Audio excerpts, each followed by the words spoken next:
ഹരേ കൃഷ്ണ. എല്ലാവർക്കും ഈ വൈശാഖ മാസത്തിലേക്ക് സ്വാഗതം.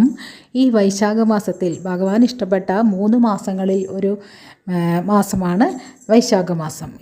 ഈ മാസത്തിൽ നമുക്ക് എന്ത് നല്ല കാര്യങ്ങൾ ചെയ്താലും അതിന് ഇരട്ടി ഫലം കിട്ടും.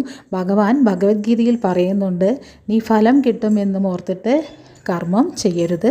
നീ എന്നെ മാത്രം ആലോചിച്ചിട്ട്, എന്നെ മാത്രം വിചാരിച്ചിട്ട് നീ നിൻ്റെ കർമ്മം ചെയ്യുക എന്നാണ് ഭഗവാൻ പറയുന്നത്. പക്ഷേ ഈ മാസം അങ്ങനെയല്ല. ഈ മാസത്തിൽ നമ്മൾ എന്ത് തന്നെ ചെയ്താലും അതിൻ്റെ ഇരട്ടി ഫലം കിട്ടും. അപ്പോൾ ഞാൻ ഇന്ന് പറയുന്നത് സൂര്യനെ വന്ദിക്കുന്ന ശ്ലോകമാണ്. ചൊല്ലാം. ജപാകുസുമ സങ്കാശം കാശിപേയം മഹാദിതിം തമോരിം സർവപാപഘ്നം പ്രണതോസ്മി ദിവാകരം. ജപാകുസുമ സങ്കാശം കാശിപേയം മഹാദ്യുതിം തമോരിം സർവപാപഘ്നം പ്രണതോസ്മി ദിവാകരം. ഹരേ